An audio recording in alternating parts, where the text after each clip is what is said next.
organization's name, and I would request you to ask one question only so that your friends can be accommodated. Thank you very much. Over to Honorable Finance Minister. Good afternoon.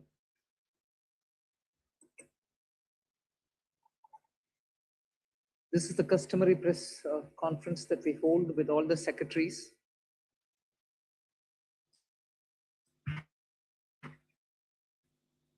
You've heard the entire budget being presented in the Parliament.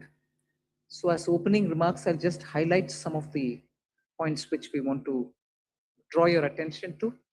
But subsequently, of course, we'll answer all your questions. All the secretaries are here with me. So this budget being the first one, as the Honorable Prime Minister said 2 days ago, this being the first one for the second quarter of this century, also leading towards Viksit Bharat 2047. We are laying the path and giving a push to the economy to maintain the growth momentum. And for that growth momentum or sustained economic growth, which we want to ensure, primarily we are looking at building the ecosystem with structural reforms which will go on. Reforms have been carried out.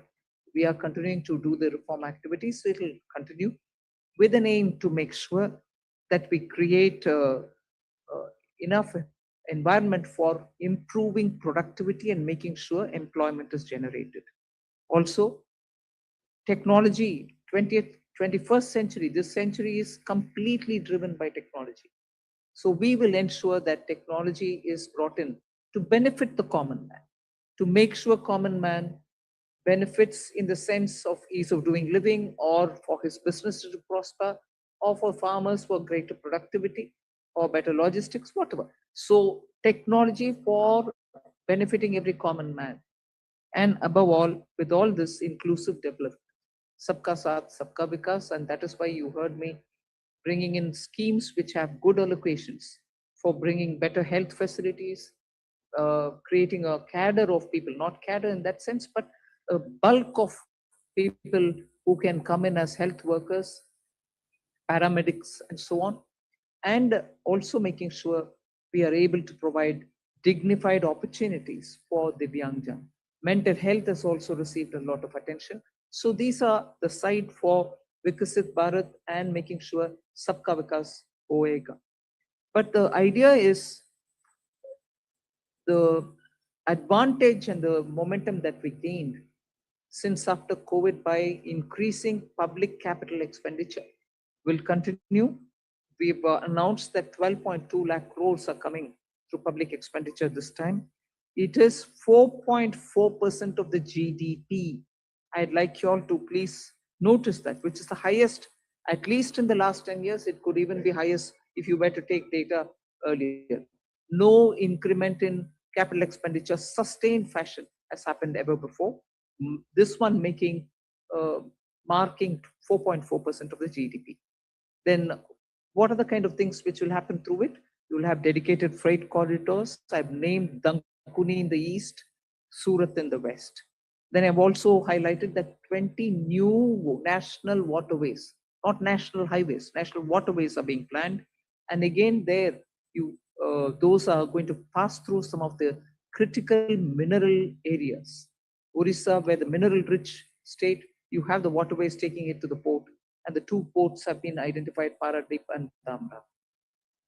Similarly, we are also making sure that the coastal cargo movements will be enabled through a cargo route, so that through the coastal area we are able to cut down on cost of movement of goods. City economic regions, developing them is a very big new measure that we're coming up with. And for that, an allocation of 5,000 crore per city economic region. Imagine the amount, 5,000 crores in 5 years, 1,000 crore per year per city is being given. And the emphasis is going to be largely on tier 2, tier 3 cities. And then talking of infrastructure further, with the capital expenditure coming with the big number, you're having also the high-speed rail corridors. 7 of them announced the destinations are clear, so that they become the bridge for all these economical robust centers. So those are for making sure that the infrastructure, the capital expenditure are getting tied up, and the country benefits from the effects that these can bring in. The 7 strategic and frontier sectors in which we've highlighted that will increase productivity and also have new investments come in and give emphasis for India's own brand on those things is on the biopharma sector. I think that's going to be a big change in the way in which we are looking at uh, giving capacity for those who are able to research, who are able to undertake research and development. So 10,000 crore initiative again over five years for domestic biologics and biosimilar production. This is a clear message and backed with enough substance that India's lead in the pharmaceutical sector should be kept intact, but at the same time, bring in newer ways of helping the pharma sector. And also because it has an impact on human health. Semiconductor mission had 2 major announcements that will improve the India stack and also the IP related matters. Electronic components manufacturing scheme for 40,000 crores. It's a major encouragement for electronics to become self-sufficient. We've also announced establishing rare earth corridors so that India can face and be able to meet its own requirements with its materials. So once we identify and are able to explore these minerals and process them, make them available for us, our dependency on external sources for bringing in the rare earths will be lesser. And we've identified the states where we want to establish this rare earth corridors. They are going to be in Orissa, Kerala, Andhra Pradesh, and Tamil Nadu. So these are very important developments, and they are going to have multiple decadal impact on the Indian economy. Our dependence on magnets and rare earths will be brought down. 3 dedicated chemical parks. Again, import dependent, be set up in 2 locations. Very important thing is about the construction equipment being imported. That could be for building tunnels or metros or high energy and also heavy duty equipments, which we are relying on imports. We want to manufacture them in India. And that is why I said, how does it affect the common man? It affects because firefighters today have novel, new, big ticket and small, very small firefighting tools and weapons or equipments. We don't have them in this country. That's why if there is a fire accident in some very congested area, our equipments are not able to reach those points. Whereas there are equipments which today are produced abroad, which can navigate those small corridors and go save people's lives. Whether they or huge ones, all of which we want to make sure that we will have production in this country itself, whether they are tunnel boring or anything else, from small to big, we want to bring in those very impactful infrastructure into India. So we'll support domestic manufacturing. Then container manufacturing is another, which we'll support. I think I've gone in detail talking about the textile support in various forms. One very important announcement was made, Mahatma Gandhi Gram Swaraj initiative, which will make sure khadi, handloom, handicrafts will all be brought in, and one district, one product will all be brought in this initiative, and we'll be able to support rural artisans, rural workers, and handloom weavers. The industrial corridors have got saturated. Manufacturing happening there is now very constricted because they are not able to bring in newer robotics and others. So we want to upgrade industrial clusters so that they become cost competitive and efficiency comes into these places. Even more important is the champion MSMEs small and medium industries, entrepreneurs, MSMEs, who are going to be given all the support, and three-pronged approach is being taken up there. We are giving equity support, we are above all professional support for them, so that MSMEs, the equity support is supported by a 10,000 crore SME fund, growth fund. Above all, we are also topping up the Self-Reliant India Fund with 2,000 crores. So MSMEs should not feel any dearth of resources for equity. Similarly, they shouldn't feel any difficulty for liquidity in their hands, because the TREADS platform will now be treated almost as a backed up, security backed up instrument with which they'll be able to discount and get their monies. For professional support, we're working with the chartered accountant and cost accountant institutes, so that they can create corporate mitras who can help these MSMEs in filing their returns, doing their accounts, and so on. Above all, for youth and training, there's so much. You've heard the speech, so I won't want to take your time on it. High-powered education to employment enterprise, standing committees being formed, so that they can recommend measures for service sector as a core driver of Viksit Bharat.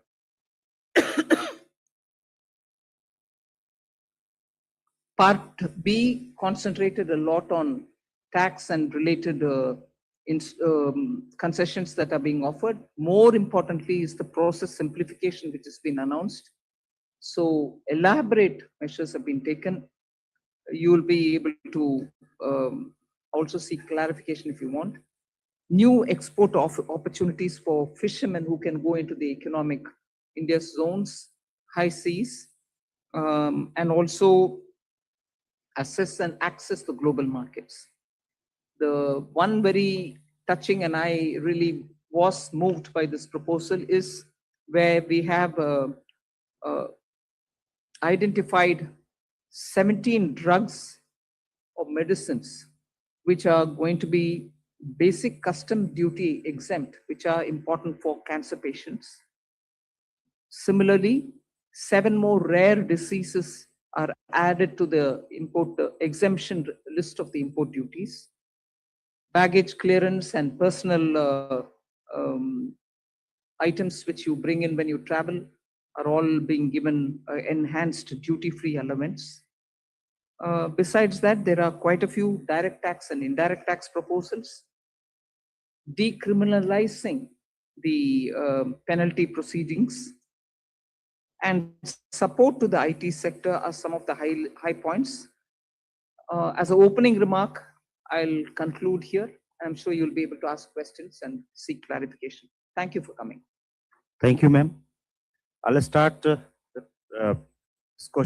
taking the questions. First question is 17. 17. Good afternoon, ma'am. Shishir here from Hindu Business Line. Ma'am, my question is that under the miscellaneous capital receipt, the provision is 80,000 crore rupees. And last year, the provision was 47,000 crore, which has been reduced to 37,000 crore. Does this mean that there will be more equity monetization this year, or there will be more focus on the asset monetization of CPSEs? So you've got it rightly. The intent is that we will have a very strong asset monetization plan in place. Last year, ma'am had announced in the budget that there will be a pipeline prepared, which is being done. So we hope to reap the dividends from that.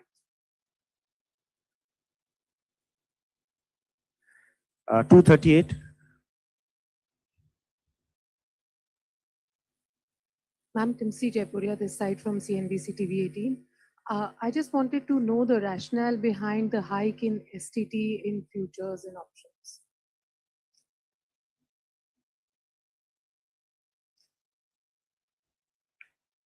So, first of all, I believe some confusion. In fact, the question that you have asked rightly reflects the announcement itself, that the only change made in STT is in the future and option.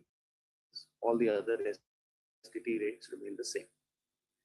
The primary objective of raising the tax rates on STT has been that it is felt that when you look at the volume of transactions in futures and options, whether you compare it to the size of GDP or size of the underlying securities market, it is largely in the realm of heavy speculation, which results in losses to small, retail, unsophisticated investors. And the government's intention is to discourage speculative tendencies. And the increase in rate is essentially in that direction. So it is meant to essentially handle the systemic risk in derivative markets. Even after this increase, however, the rates of STT will remain modest compared to the volume of the transactions that is happening. This is the reason. 54. Ma'am Tarun Sharma from Zee business. Ma'am आपने पूरा budget जो है वो new emerging sector पे बड़ा focus रखा है। Ma'am मेरा सवाल आपसे दो हैं यदि आप अलाउ करें। एक मैम आपने जो एक्साइज ड्यूटी का कैलकुलेशन किया है वो पिछले बजट एस्टिमेट से इस बजट एस्टिमेट में तकरीबन 22% की ग्रोथ देखने को मिली है। दूसरा मैम जो आपने एमएसएमई के लिए कहा कि जो ट्रांजेक्शन्स होंगे उसके लिए आप एक्सचेंज प्लेटफॉर्म का यूज करना होगा, तो क्या मैम ये सीपीएसईज के लिए कंपलसरी होगा जो डिस्काउंट ट्रेडिंग की जो बात है? I'll take the second question, ma'am. So, हाँ, ये CPSEs के लिए मैंडेटरी होगा कि discounting as well as non discounted bills दोनों को ही ट्रेड्स पे करना होगा ताकि वो 45 दिन में भुगतान एमएसएमई को कर पाए, और ये हर तरह से चेक कर लिया गया है कि ये हो सकता है. So we want to make CPSEs as pioneers. We hope, like ma'am has said in her speech also, that other corporates will also follow.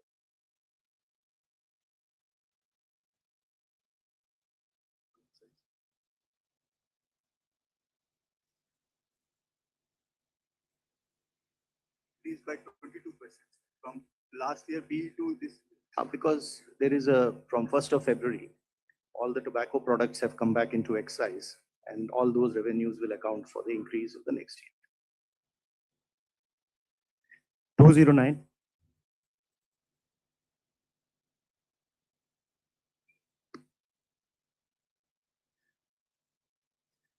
I'm Prakash Predashi from ET Now.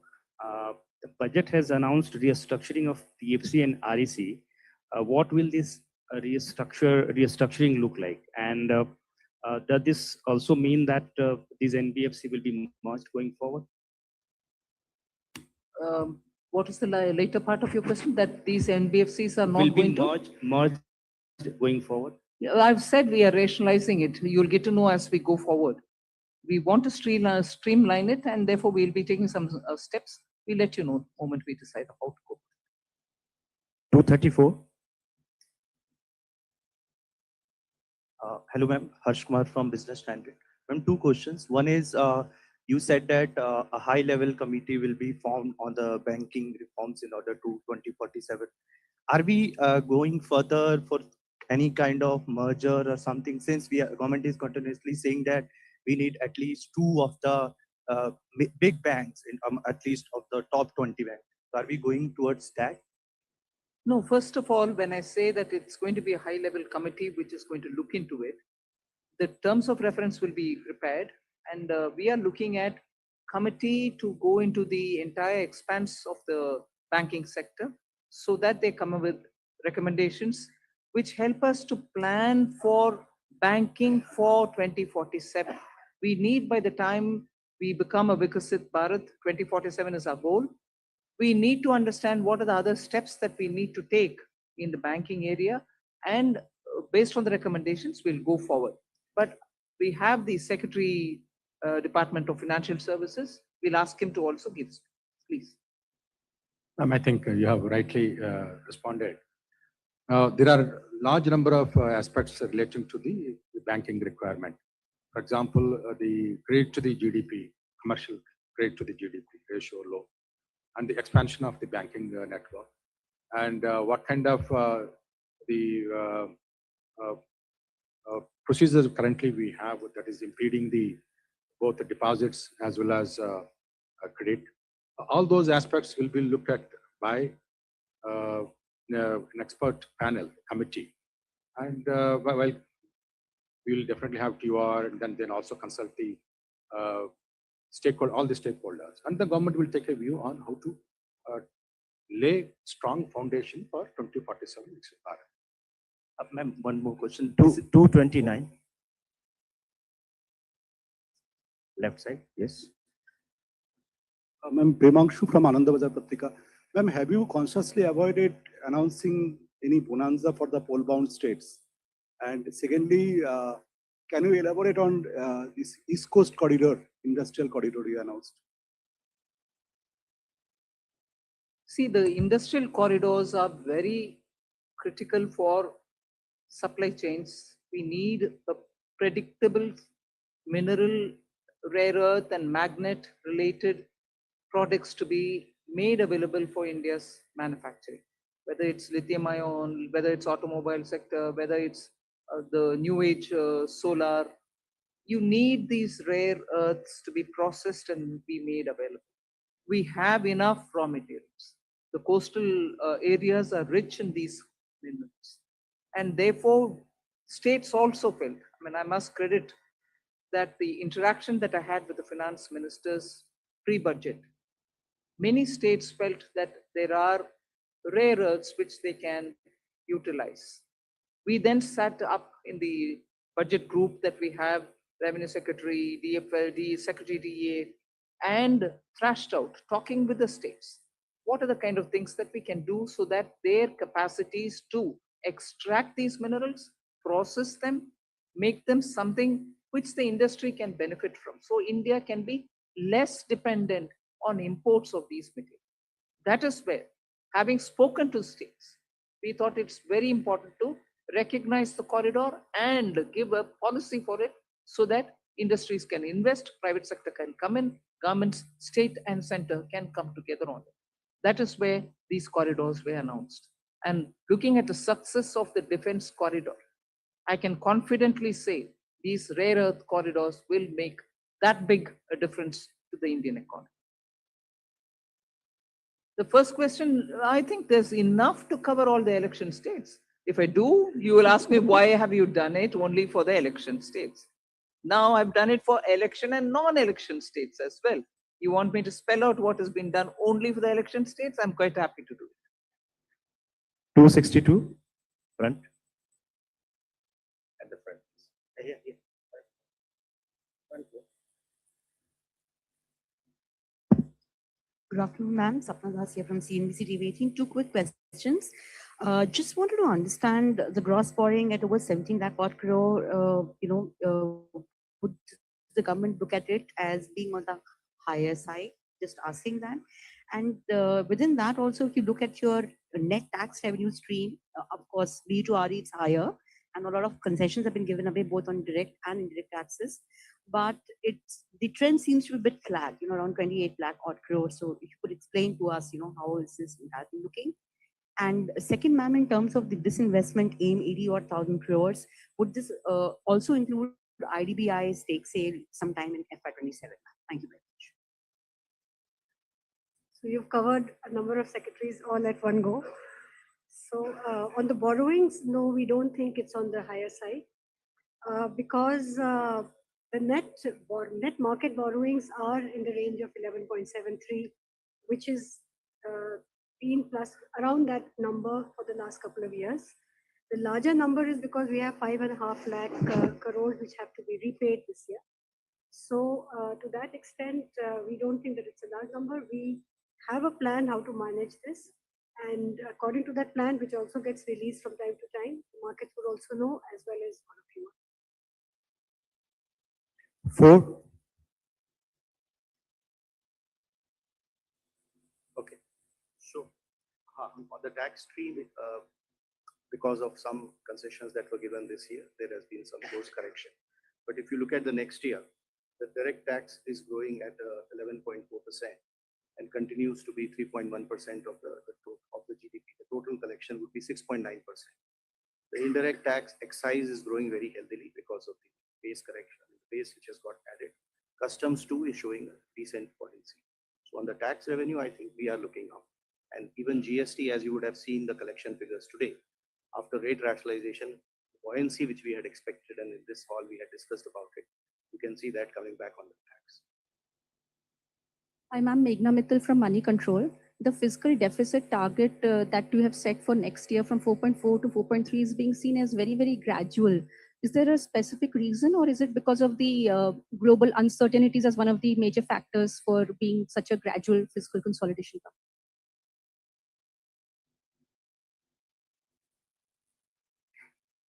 I would have thought you'll appreciate it being gradual.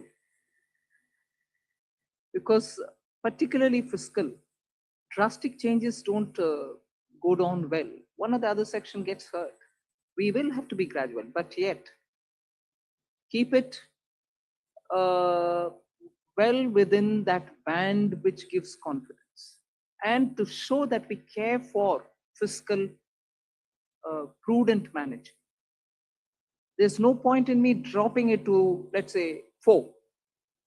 It has to be steady so that the economy goes in a steady speed. So it is a responsible number and realistic number. It's not as if I wanted it to be so gradual. It is a responsible number.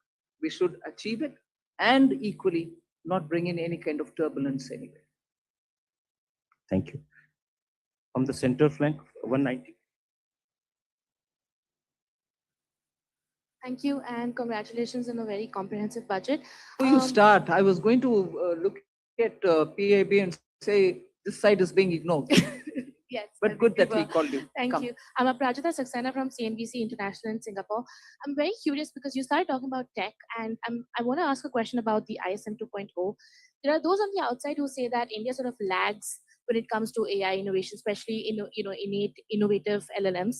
Is the strategy of ISM 2.0 to sort of become part of the global value chain, or are you more positioning towards India creating its own native LLMs? Thank you. I think Ashwini Vaishnav, the minister, has been speaking extensively about this. There are several aspects of it. We want to be sure that in the semiconductor domain, we have every expertise for all those 5 major chip or modeling or the infrastructure, design, every aspect of it. So he's talking about creating abilities capacities within the country to be able to have that kind of a infrastructure well laid out within the country. And similarly, if you're looking at the way in which our startups are working, using AI, and very clearly we have also shown a path that it's not just the large language models, but also smaller ones, medium-sized ones, which can serve the requirement of your economy. So AI in India, particularly when you have a huge demographic pivot, will have to give us results to ensure that our people have work, and also the opportunities are going to be enticing enough for the youth. It cannot replace human efforts. So we are at the same time redefining for ourselves, if I may use that expression, on how to use AI, what is the capacity that we have to create, the kind of infrastructure that we have to lay in the ground for it. Equally, the products which come out of it will have to benefit our people, because our youth are revving to do more and new. For them to do something new and for them to do something more, we have to create benefits out of AI rather than push along with AI unthinkingly that it doesn't serve our people. So I think these many different factors play in making a decision on semiconductor. And that is where semiconductor ISM 2.0 looks into these aspects as well. And I'll ask the CEA to speak a bit on it, because he spent a lot of time so that he could write effectively capturing what's happening down. Ananta, you want to say anything on it? Actually, we have to see the semiconductor mission and the announcements related to the rare earth corridor, which ma'am talked about a few minutes ago. All of them as part of the framework that we presented a couple of days ago here on the strategic resilience part. So, in fact, many elements of this ma'am's budget speech focus both on equipping us to handle the AI-related technology as well as skilling the population in areas where they can be immune to some of the AI-related impacts as well. So it covers both dimensions, and therefore the semiconductor mission, the rare earth corridor, and also some of the Part B announcements ma'am made about the various electronics and the manufacturing sectors were all part of the initiatives to make sure that we make ourselves strategically resilient in a very fraught global environment. 138 at the back side.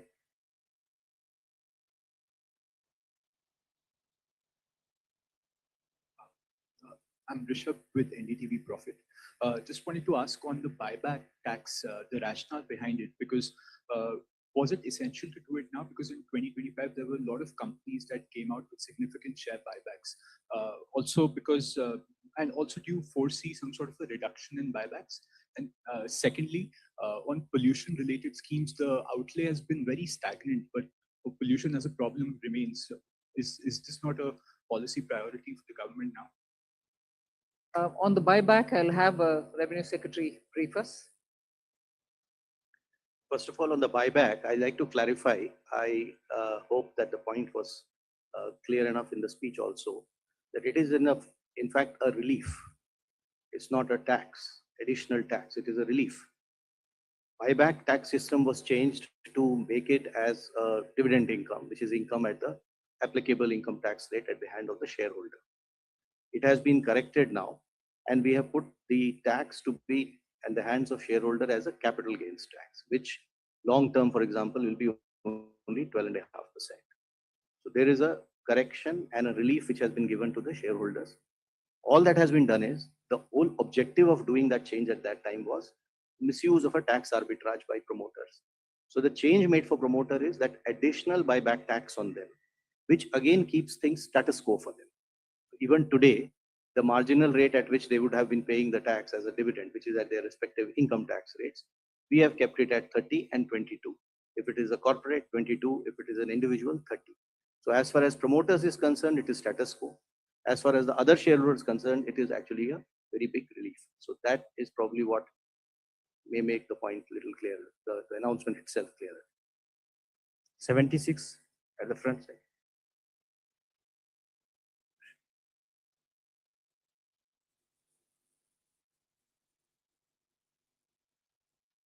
So pollution is a priority with government, and not everything has to appear at the budget speech is how I would put it, ma'am. So we are working with many state governments on projects related to air pollution, even water pollution. There is a significant budgetary outlay on sewage control as well as drainage. And as it was noted, you would have seen the Finance Commission recommendations also. A large portion of the Finance Commission grants to the local bodies, urban and rural, is tied to water and sanitation, particularly I would say sanitation.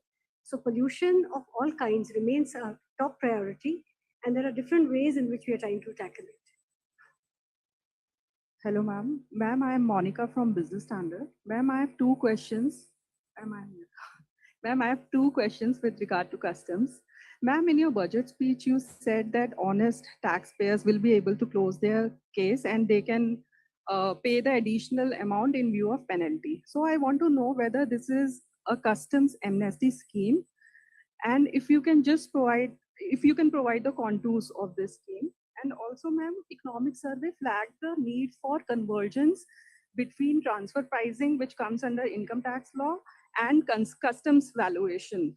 But there was no mention in your budget speech. So is there any such proposal being considered by the government? Both on the direct tax and the indirect tax. This is not an amnesty scheme. This is essentially an offer given to the honest taxpayer who would otherwise, when he gets to know that he has to pay the duty, he will like to pay it. But because our laws require him to also pay a penalty on that, the negative connotation associated with being penalized, which he has to obviously disclose at some point of time, does create a situation for him or an incentive for him to rather dispute the duty, even though he may not want to do it. So the window that we are giving to the taxpayer is that you will, if you are willing to pay your tax or whatever is the duty, instead of penalty, that same amount you can pay in the form of an additional amount. So it will not be either a relief or an amnesty. At the same time, this amount that you pay will not be treated as a amount which you have paid as a penalty, and therefore that negative connotation will go. You may have seen that there is another announcement of a similar nature on the income tax side, where when it comes to the cases of underreporting today, there is a provision under which you have to pay tax, interest on tax, and a 50% penalty.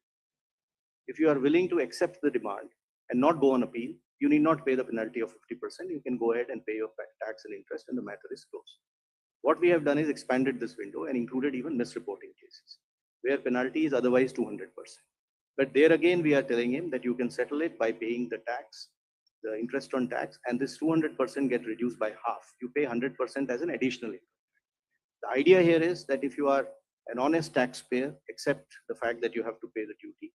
We will not like to brand you by using the word like penalty. That is these two windows are essentially meant to take care of those situations, which is why reference to an honest taxpayer.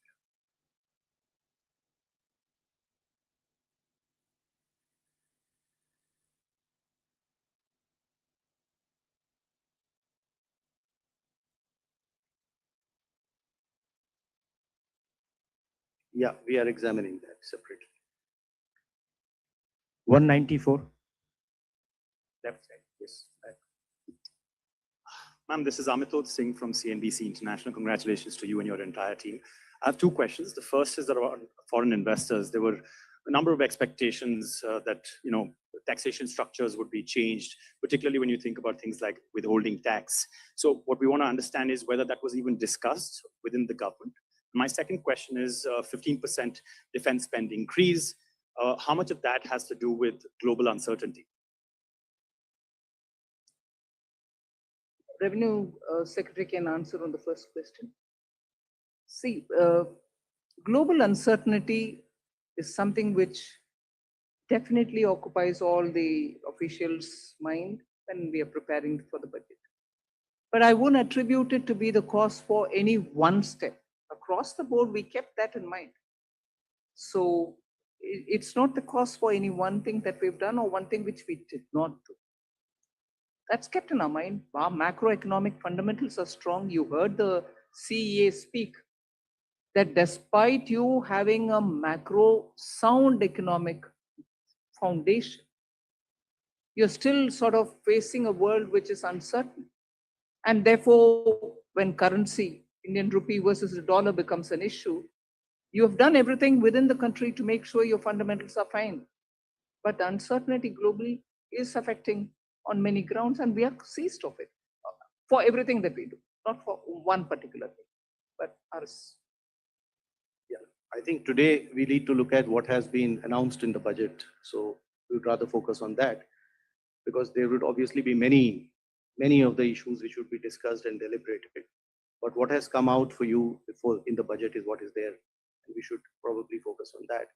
And if you saw that there are many announcements, especially which are addressing the needs for attracting investment in India, bringing more certainty, both for the residents who interact with their related parties, as well as for the non-residents who otherwise do business here. There's a whole host of those announcements. You would appreciate that what, for example, has been done in IT services is a change which is completely, and it's a fully comprehensive change, which practically will take care of just about 30 companies need to now sign APAs. The rest, all 11,000 odd, will be covered under one or the other system of certainty of taxation, either through safe harbor rules or through the APA agreements. So this has been a major change.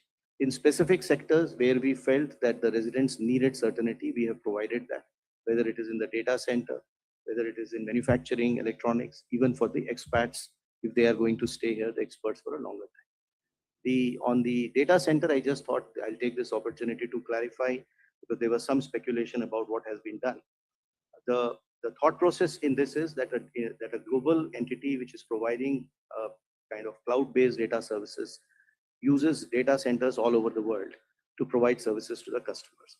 So it is very difficult to connect one-on-one as to which data center has resulted in what type of revenue.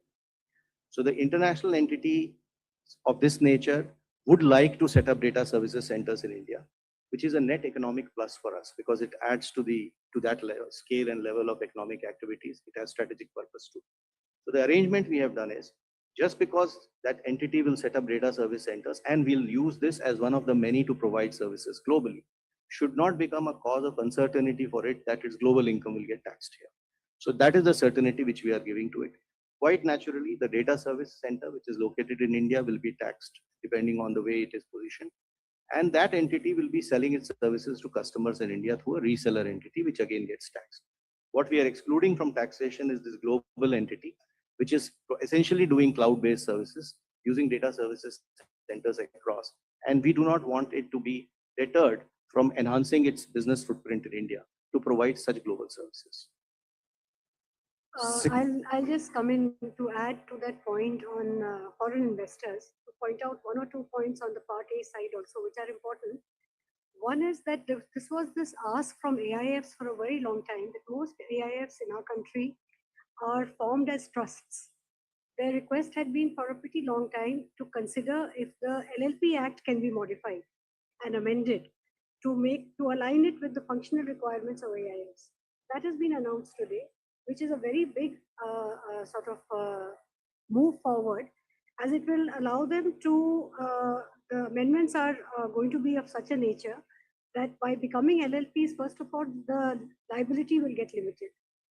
And then there are going to be amendments which will also allow for document filing rationalized for entry and exit of partners, and similar such things to make it easy for the AIF partners. So that's one of the announcements today. The other was the announcement on the PROIs and the relaxations given therein of how much they can invest in a company individually and together. So those limits have been significantly enhanced, and all of it has been rationalized in line with OCIs and NRIs. Other than that, the FEM NDI rules, we intend to review it for two things. One is, again, we are continuously in touch with investors. There are asks over there. So instead of doing it one by one, this shows the intent of the government to actually reach out and address the world which is interested in investing in India and make it easy for them. 214. Ma'am मैं आलोक प्रियदर्शी हूँ CNBC आवाज से। Ma'am मेरा सवाल यही है कि जो सवाल STT से रिलेटेड है, सिक्योरिटी ट्रांजैक्शन टैक्स से, मैम यहाँ मैम जो पॉलिसी है फ्यूचर एंड ऑप्शन को लेकर सरकार की क्या पॉलिसी है, थोड़ा सा स्पष्ट करें। और दूसरा कि जो STT बढ़ाया गया है, बहुत ही जैसे रेवेन्यू सरकार की बहुत मामूली बढ़ोतरी की गई है, तो क्या इससे जो सरकार की पॉलिसी के रिटेल इन्वेस्टर्स को ऐसे जो बहुत हाई रिस्क की इंस्ट्रूमेंट है उनमें निवेश से एक तरह से कॉशन करने की पॉलिसी है, तो क्या इससे ये मकसद हासिल होता है क्या? I'll ask the Revenue Secretary to go into the details, but आपका विषय जो मकसद के ऊपर बात कर रहे हैं ना, मैं पिछले बजट के समय में भी इसका एक्सप्लेन भी की। We are touching only the futures and options. STT otherwise बाकी सबका ट्रांजैक्शन के ऊपर कोई नहीं किया। मगर जहां स्पेकुलेशन, हिंदी में सट्टा बोलते हैं, स्पेकुलेशन ज्यादा और समटाइम्स हाईली रिस्की, क्योंकि हमें मैसेज आता है लोगों से कि इधर बहुत लॉस भी फेस कर रहे हैं लोग जिनके हाथ में इतना एक्स्ट्रा पैसा भी नहीं है जिससे वो स्पेकुलेट कर सकते। So this nominal increase is purely aimed at high speculation only to deter them. मकसद बोल रहे हैं, हाँ, उनको थोड़ा डिस्करेज करने के लिए। हम इसके खिलाफ नहीं है, जरूर एक्टिविटी जो होता है उसका रेस्पेक्ट करते हैं, मगर इतने लॉस और इतने छोटे छोटे लोग का लॉस को सरकार देखकर कैसे आप चुप रह सकते हो? डिटर करो थोड़ा उसको पीछे हटने के लिए, बस उतना ही। So the tax is only one element of the kind of supplementing or supporting that policy, which is what I explained before. In as far as the rest of what and how this market has to be regulated, is probably for the market regulator to respond better on that aspect. 67 from the center. I'm Pallavi from CNN News 18. Little political question because the reactions are coming in from the opposition parties. Rahul Gandhi specifically says that the budget has failed to go in for a course correction. and that it not address the real concerns of the country. With due respects, I don't know what course correction he is referring to.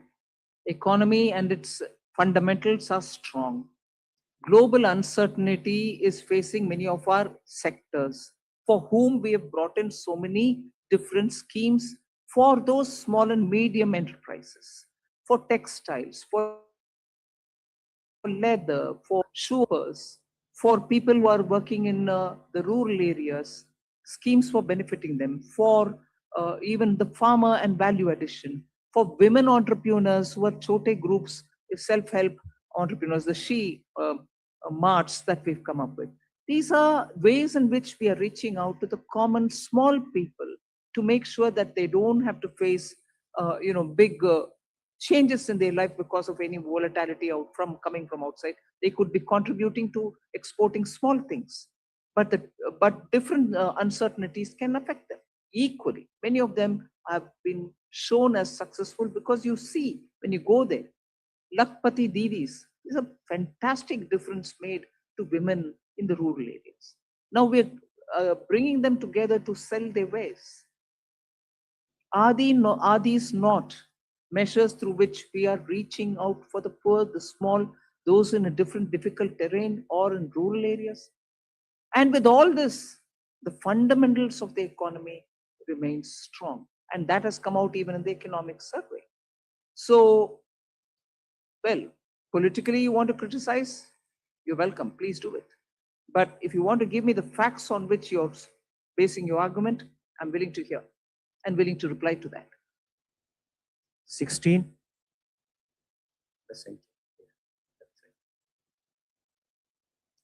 Ma'am, I am Bani Kinkar Patnaik from the Economic Times. Ma'am, I think probably one of the most important features of this budget is that for the first time in probably many years, your effective capital expenditure at 4.4% of GDP is going to be slightly higher than your fiscal deficit, projected fiscal deficit for the next year. So it means, I mean, in other words, you will be using more than your entire borrowed resources. You will be deploying that in productive spending. So I wanted to ask you that, whether it is going to be the new normal in the coming years. And ma'am, one clarification I needed. Allocated more than 95,000 crore.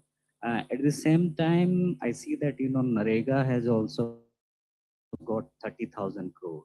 Scheme is supposed to replace this NREGA scheme. I'll ask the expenditure secretary to respond on that. On the new scheme, the Jiramji, budget provision has been provided exactly as what you would have seen when the bill was being presented and the act was this. So we have gone exactly whatever is required has been provided. Now on the whole scheme also having some money, in fact, it's a legacy of the inefficient way in which the scheme was, the MG and NREGA was being implemented by the states. So there is some carryover of liabilities, 30,000 crores. So that we have taken the responsibility of verifying and fulfilling it. So that's why we have kept that, but otherwise fresh implementation will be on the new provisions.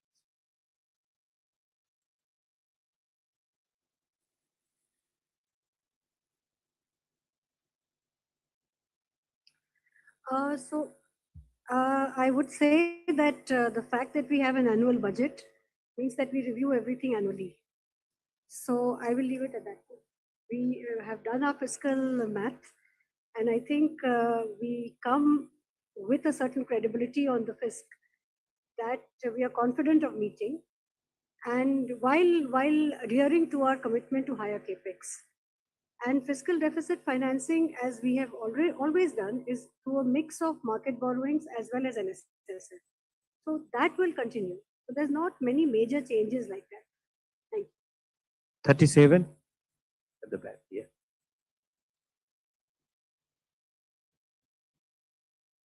Hi, ma'am. This is Shrimi Chaudhary from NDTV Profit.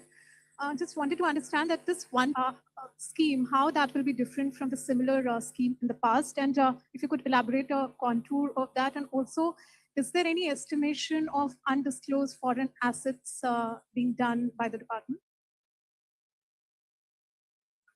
So this scheme is meant, first of all, for small taxpayers. There is a ceiling of the amount that can be disclosed. This window was provided for the first 3 months when the act was brought in, the BMA Act, and that time people utilized it. What has been found is that there are many small taxpayers who, because of their ignorance, etc., have not been able to do proper disclosures.